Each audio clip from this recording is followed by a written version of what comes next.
제5장 마음의 영상을 그리는 방법. 상상력의 묘술은 수도 없이 많다. 우표를 피부병 환자의 피부에 붙여놓고서 그것을 고약이라고 했더니 우표 안쪽에 나쁜 진물이 빨려 나왔다. 마음속의 장애물을 없애라. 내가 투자은행에서 일하고 있을 때 한 세일즈맨이 의논을 하러 온 일이 있었다. 저는 제이씨가 무서워서 견딜 수가 없는데 어떻게 하면 이 공포감을 없앨 수 있습니까? 만일 그 사람을 찾아가 대등한 입장에서 이야기를 할 수 있게 된다면 상당히 매상을 올릴 수 있습니다만 왜 그런지 무서워서 접근할 수가 없습니다. 이 세일즈맨이 말하는 그 사나이는 엄청나게 큰 회사를 가진 백만장자였다. 거만스러운 인간인데 머리카락은 짙고 눈썹은 마치 송충이 같았다. 게다가 사나운 표정이 얼굴에 그대로 나타나 있다. 그리고 어투도 흡사 사람을 꾸짖어대는 것 같아 마음이 약한 사람은 좀채로 접근하기 힘들 정도였다. 그러나 다행스럽게도 마음을 붙이는 사람에게는 지극히 인정스럽게 대한다는 것을 나도 알고 있었다. 판매원들은 이 사람의 외형에 겁을 먹었다. 나는 잠시 생각한 뒤에 한 좋은 안을 말해주었다. 아무리 무서운 사람이라 해도 자네를 때리지는 않을 것세.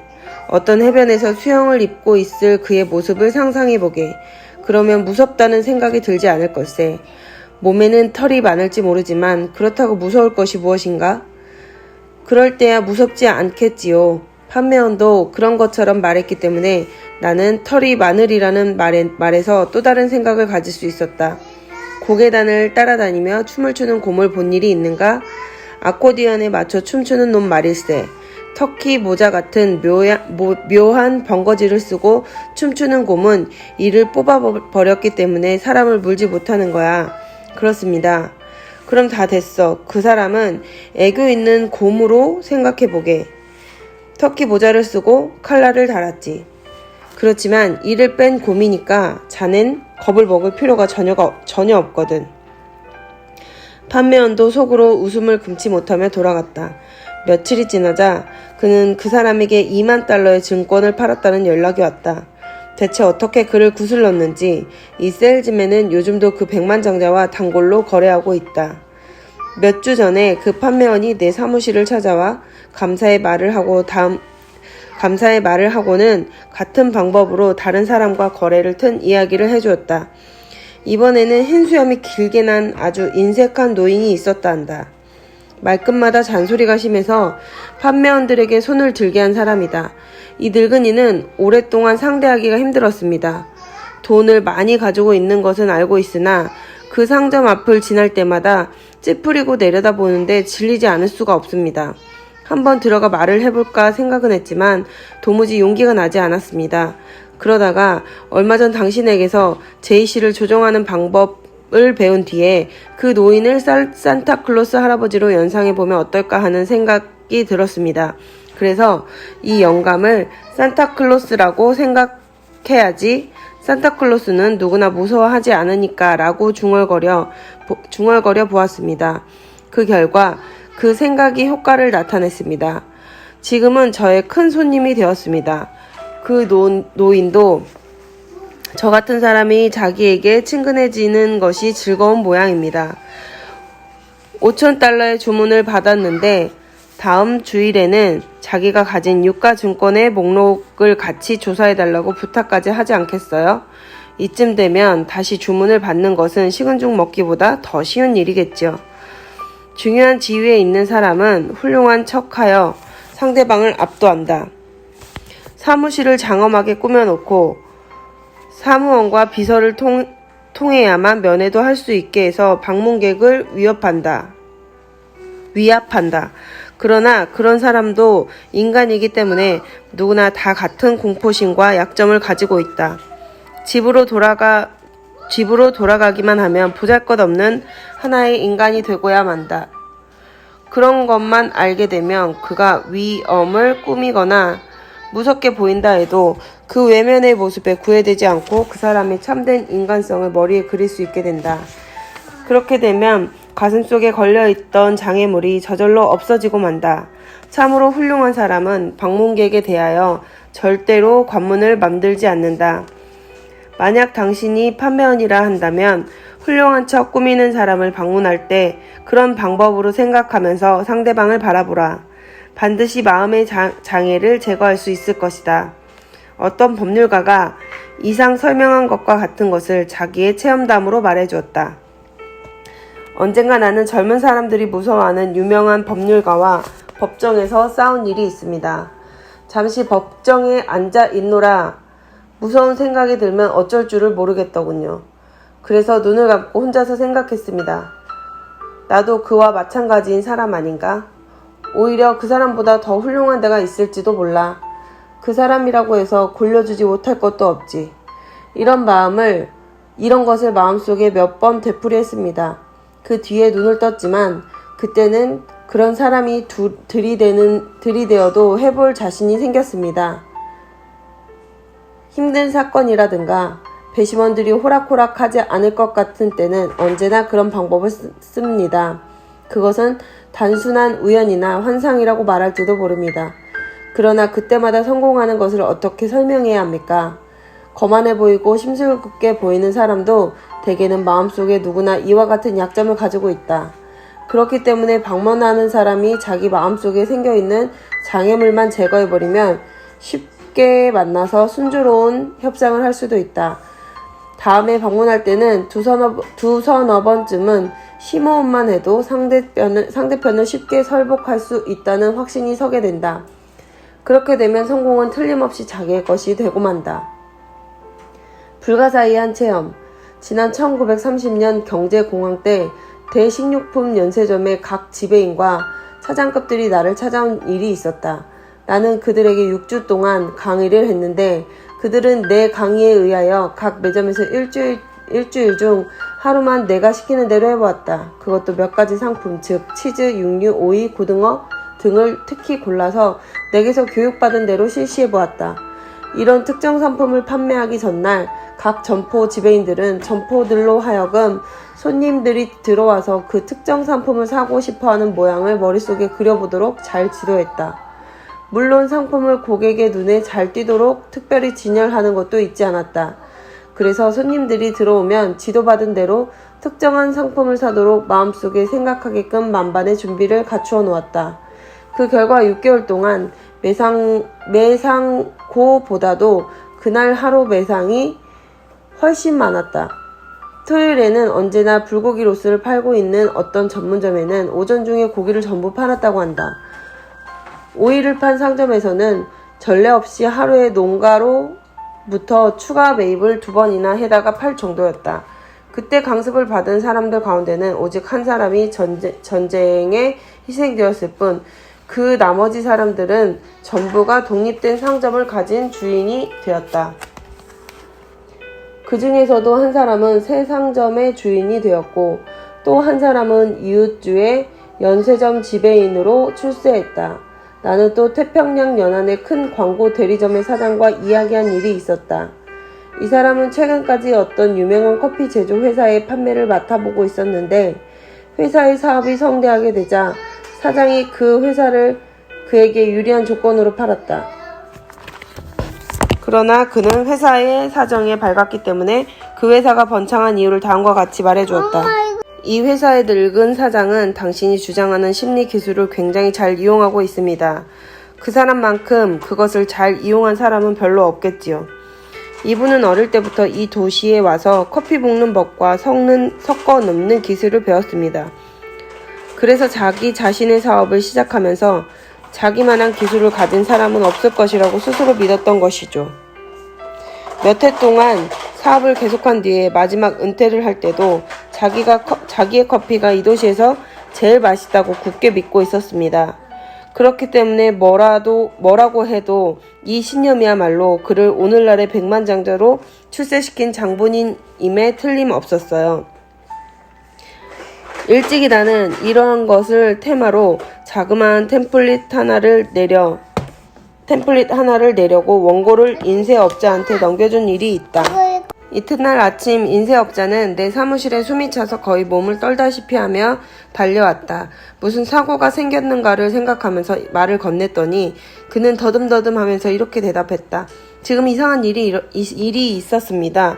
어젯밤 원고를 받고 그것을 읽어보았는데 그때 나는 여기에 씌어있는 것이 사실이라면 내가 이 사람을 방문할 때는 내 자동차를 세워 놓을 장소쯤은 있겠지 하고 미리 생각해 봐야겠다. 그렇게 신념을 가져보는 거야.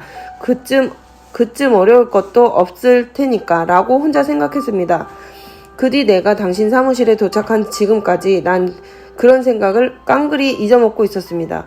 그러다가 여기 도착하는 순간 문득 머리에 떠오른 것은 과연 내가 자신을 가졌다고 해서 자동차 세울 자리가 있을까 하는 것이었습니다.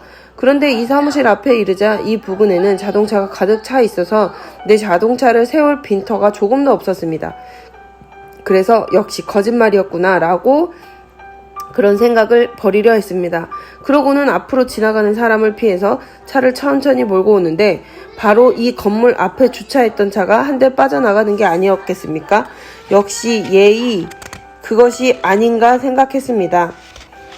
그럴지도 모릅니다. 한 번 더 시험해 보십시오. 나는 이렇게 권고했다. 그는 몇 번이고 거듭해 보았던 바 그 효과를 믿게 되었다. 그래서 이 원리를 자기 사업에도 이용했다. 이것은 우연의 일치라고 생각하고 싶었던 독자가 있다면 마음대로 생각해도 좋다. 그러나 이 인쇄소 주인으로서는 우연의 일치라고는 생각하지 않는다. 그 뒤 그의 사업은 3배 이상으로 번창해 갔다. 더구나 당시의 다른 인쇄업자들도 주문이 없어서 쩔쩔매던 때인 만큼 이 이야기는 더욱더 놀랄 것이다. 이 인쇄소 주인의 체험을 나는 가끔 이야기한다. 그리고 다른 사람들 가운데도 이 인쇄소 주인과 같은 결과를 얻은 삶이 적지 않다는 이야기를 듣고 나 자신도 그저 놀랄 뿐이다. 어느 종교 대학의 한 여대생이 자기 동생을 데리고 물건을 사러 갈 때는 자기 자동차를 주차시킬 장소가 반드시 있으리라고 단언하고 떠난다는 것이다. 그러면 반드시 빈자리가 발견된다는 것이다. 일종의 힘이라고 해야 할지도 모르겠습니다만은 어쨌든 놀라운 일입니다. 그 한 예일지도 모르지만 사념하기만 하면 반드시 제가 원하는 현상이 나타납니다. 매일 아침 일을 하러 나갈 때 제가 꼭 청색이므로 한 걸음도 멈추지 않고 그냥 빠져나갈 수가 있습니다. 적색등이 나온 적은 아직 한 번도 없었습니다. 이제는 익숙해져서 그것이 당연한 일이라고 여기고 있습니다. 몇 달 전에 어떤 부인이 교통신호를 위반했다고 해서 경관에게 연행되어 갔던 일이 있었습니다. 당시의 신문을 보면 법정에 나선 그 여인은 판사에게 자기가 교차점을 지나갈 때는 분명히 청색등이었다고 주장해서 결국 승리를 거두었다고 되어 있다. 그녀는 성격이 건실한 여자로서 다음과 같이 주장했다. 판사님, 제가 교차점에 가까이 갈 때는 늘 청색등이 되라고 중얼거리는데 그렇게만 하면 신기하게도 반드시 청색이 나타납니다. 이 말을 들은 판사는 그 여인의 양심에 비추어 석방할 수밖에 없었다고 한다. 그러나 경관은 그 교차점은 정규의 신호등이 없고 적색등이 수초 간격을 두고 번쩍이다가 청색으로 변한다고 말했다. 그러나 모성형의 선량한 그 부인은 확고한 신념으로 결국 판사를 설복시키고 말았다. 신호등은 언제나 자기가 생각하는 대로 된다는 움직일 수 없는 신념이 그녀를 무죄로 만들었다는 것이다. 또 한 가지 내 주장을 증명하는 이야기가 있다. 주주에게서 수백만 달러의 투자를 맡아가지고 있던 어떤 정유 회사의 실례이다. 오래전에 이 회사는 소송과 판매 문제로 옥신각신하다가 재정적으로 공경에 빠져 있었기 때문에 회사의 모든 기구를 어떻게 해서라도 재건하지 않으면 안 됐다. 그래서 주주들은 무배당을 승인하고 상당량의 새 주식을 떠맡아 주기로 했다. 그러고는 주주들은 정유기에서 나오는 한 방울의 기름도 헛됨이 없이 돈으로 화해서 수입이 된다는 신념을 마음속에 확실히 그리도록 요청을 받았다. 기초가 든든한 여러 인류 회사들도 공경에 놓여 있을 때였다. 그럼에도 불구하고 이 회사의 수입은 날로 늘어갔고 마지막에는 이 회사가 다른 회사의 매수에 응했을 때에는 주주들은 투자 전액에 프리미엄을 붙여서 주식을 팔 수가 있었다. 스포츠 애호가들에게 널리 알려져 있는 우승 경기의 매니저 제이 그리보는 여러 권투 선수들에게 자기가 우승자가 되었을 때의 모습을 마음속에 그려보도록 가르쳤다. 그 결과 그의 선수들은 대부분 우승을 했다. 이러한 심리 현상에 익숙지 못한 일부 독자들은 이런 이야기를 굳이 듣지 않을지도 모른다. 그럴 줄은 나도 안다. 그러나 이런 일에 조금이라도 관련한 사람이라면 그 진위에 대해서 조금도 의심치 않는다. 그리고 내가 아는 한 독자 중에서 실제로 불가사의한 체험을 수없이 가지고 있는 자도 결코 적지 않다. 두 사건. 영국의 연구가로 알려져 있는 G.N.M. 타이렐은 만약 우리가 잠재의식이라는 것에 의지하고 그 활동으로 말미암아 어떤 일을 성취시키려고 생각한 뒤에 일을 시작한다면 우리 마음속에 있는 잠재의식은 몇몇 관련된 사건을 발생시켜서 마침내 그 목적을 달성시키는 것이다 라고 말하고 있다. 또 시카고 대학에 오랫동안 재직하고 있던 마슈즈 박사는 우리들은 강력한 희망을 품음으로써 사건을 좌우할 수가 있다. 희망 성취라는 심리적인 확증으로서 나타난다. 라고 말하고 있다. 이것을 단적으로 실증하는 사건이 두 가지 있다. 어떤 큰 골동품 상점의 여주인은 감정하는 힘이 뛰어나기로 유명했다. 그래서 많은 부인들로부터 골동품 감정을 부탁받았지만 그들은 사교계에 나타나기를 좋아하지 않았다. 어느 날 어떤 부인이 그녀를 점심 식사에 초대했다. 그 부인은 골동품계에서 유명한 이 부인과 같이 다니는 것을 남에게 보이고 싶은 허영심에서 그녀를 초대했다. 그것을 눈치챈 골동품상의 여주인은 그것을 완곡히 거절했다. 그런데 유명한 인사를 데려다가 강연회를 열고 있는 어떤 클럽에서 그녀를 다시 초대했다. 그것은 개인적으로 초대했다가 거절당한 그 부인이 단체를 통해서 초청한 것이었다. 그때 그 여주인은 할 수 없이 승낙을 했는데 그때 그녀가 말했다. 그 부인은 나의 약점을 이용했습니다. 나는 할 수 없이 승낙했지만 곧 그것을 후회했습니다. 나는 그런 상류 계급의 모임을 싫어해요. 나는 밤이면 식은땀이 날 지경이에요. 왜 그런 약속까지 했을까요? 어떻게 하면 그 부인의 비위를 상하지 않고서 가지 않아도 될 수 있을까? 그분은 우리 점포의 좋은 고객이지만 만일 약속을 지키지 않으면 나중에는 뒷공론으로 무슨 욕을 해댈지도 모르는 거였어요. 나는 열심히 어쩌면 좋으냐고 생각했습니다. 이모저모 생각해 보았으나 이렇다 할 뚜렷한 합리적 변명이 생각나지 않았어요. 나는 당황했습니다. 아무래도 그 부인과는 기분이 맞지 않아요. 그래서 그 회합을 나가고 싶지 않다는 생각은 점점 커졌습니다. 날짜는 부쩍부쩍 다가왔습니다. 그래서 나는 할 수 없이 전화를 걸고 긴급한 일 때문에 부득이 출석할 수 없다고 거절하려는 결심을 했습니다. 바로 그때였습니다. 저편에서 전화가 오지 않겠어요? 이러이러한 사유로 강연회가 중지되었다는 것입니다. 얼마나 기뻤는지 몰라요. 당신이 주장하시는 것을 나는 진심으로 믿습니다. 우연의 일치라고 말할 사람이 있으리라고 생각합니다. 하지만 세상에는 그보다 더한 불가사의한 일이 얼마든지 있습니다. 그 모두가 우연의 일치라고는 말할 수 없겠지요. 그리고 또 한 가지 이야기가 있다. 그 이야기의 주인공은 가을 추수 때 미국 전 국민을 괴롭히는 헤이회바라고 하는 일종의 비염 치료약을 만드는 제조회사 지배인이었다. 그는 당시 어떤 도시로 이사를 가서 회사 근처의 아파트에 세를 들었다. 전쟁 직후라 전화 가설은 신청순으로 기다리는 수밖에 없었다. 신청인 명부에는 적지 않은 사람들이 이름이 적혀 있었으나 가설의 청약을 맡은 사람은 불과 몇 명도 안 되었다. 즉 의사, 경관, 고급 관리 등 공중을 위해 긴급을 요하는 직장에만 우선권을 주었던 것이다. 그는 아는 사람을 통해서 별별 운동을 다 해보았지만 전화 가설은 희망이 없었다. 내가 전화 회사에 아는 사람이 있다는 것을 듣고서는 그는 나를 만나러 왔다. 나는 그에게 충고를 했다. 수천 명의 신청자를 물리치고 자기만이 특별 대우를 받겠다는 생각을 버리라고 말했다. 그러나 어떠한 이유로든지 우선권이 있다는 증명만 찾아내면 교섭해볼 여지는 있다고 말했다. 그리고 대체 어떤 사람을 통해서 교섭해 보았냐고 묻자 그는 회사의 상하를 막론하고 말해볼 만한 사람에게는 전부 교섭해 보았다고 대답했다. 그리고는 전화가 없었다는 정말 안 되겠다고 사정 얘기를 했다.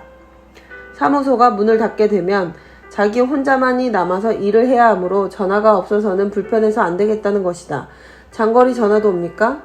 그리고 전화를 통해서 매매하는 금액이 한 달에 얼마나 됩니까?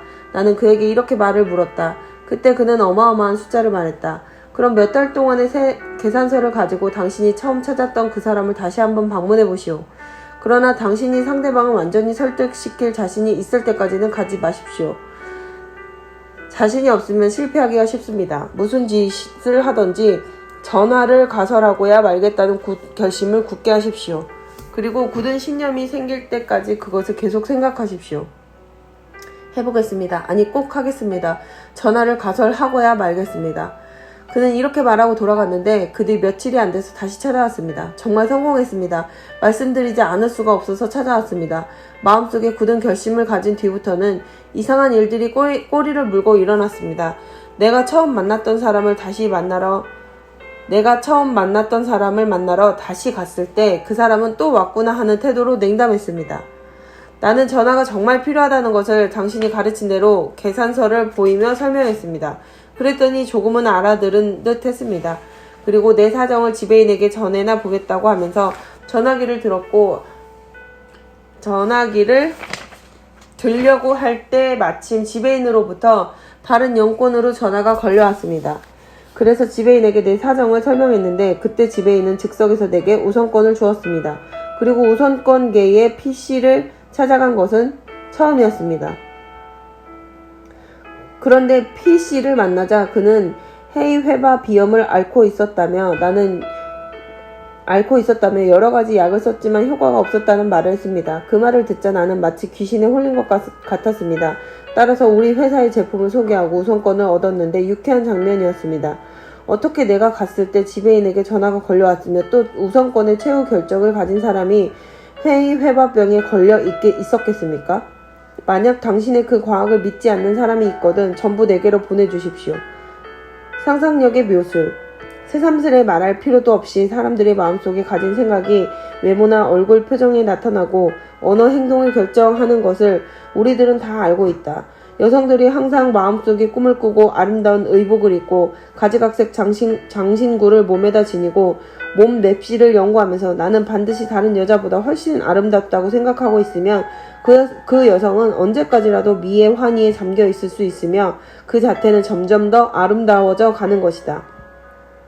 영화를 보더라도 누추한 옷을 입은 평범한 처녀들이 눈부시게 화려한 의상을 몸에 감고 미장원에라도 다녀오면 단번에 매력이 넘치는 여성으로 변한다. 그러나 이러한 기교도 좀 더 쉽게 할 수가 있다. 당신의 새로운 이상적 몸매를 마음속에 그리면서 한순간이라도 그것을 잊지 않도록 마음을 가지고 있어야 한다. 치과의에게 가는 것을 겁내는 사람들이 많다. 이 앓는 사람이 두려워하는 것은 치료실에서 실제로 받는 그 치료보다도 그곳에 가면 반드시 이런저러한 고통을 당하겠지 하는 공포심 때문인데 이것이 환자에게는 큰 고통이다. 미국의 어느 치과는 소아과 전문의로서 치료실 옆방에 어린아이들의 유의실을 만들어 많은 장난감을 갖추어 두고 있다. 어린 아이들은 장난감에 정신이 팔려 치료받는다는 것을 잊게 된다. 일단 치료 의자에 앉아도 아픈 얘기는 일체하지 않고 다른 재미나는 이야기에만 어린아이들의 주의를 다른 곳으로 쏠리게 한다. 전기 그릴의 코드는 단추 스위치가 달려있어서 어린아이들은 제멋대로 전기를 켰다가 껐다가 하도록 되어 있다.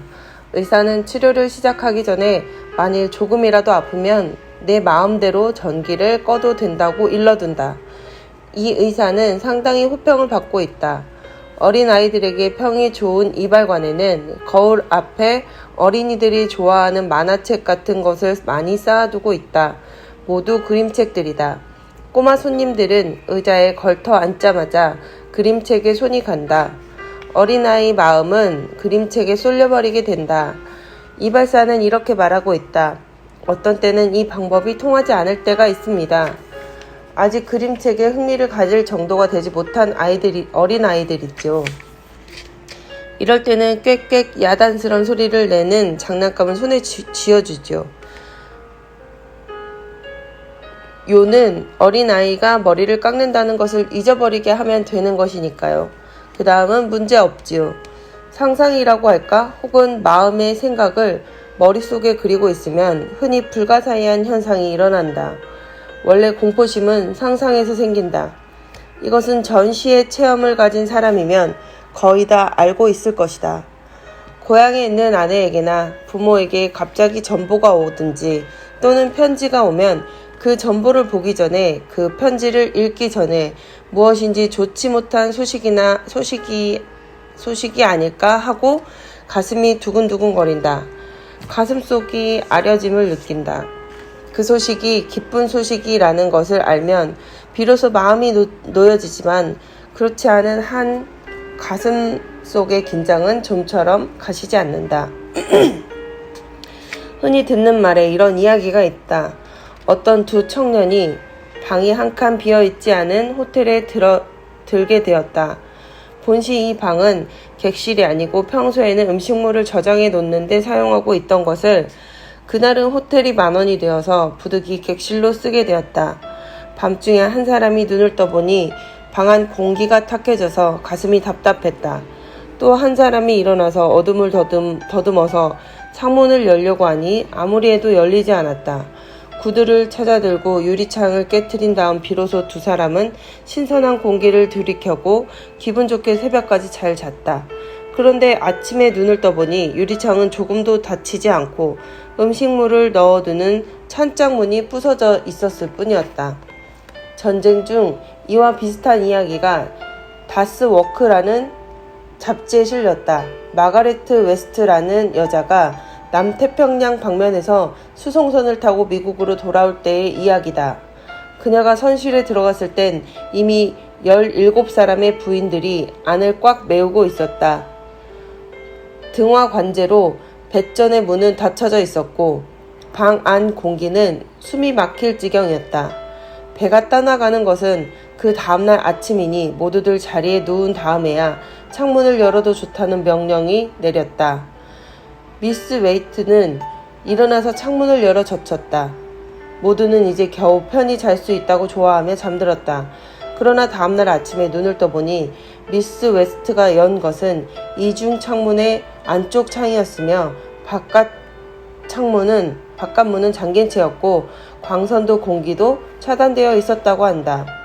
식료품 배급 시대에 마가린이 진짜 버터인 줄 알고 고맙다고 먹은 사람들이 무척 많았을 것이다.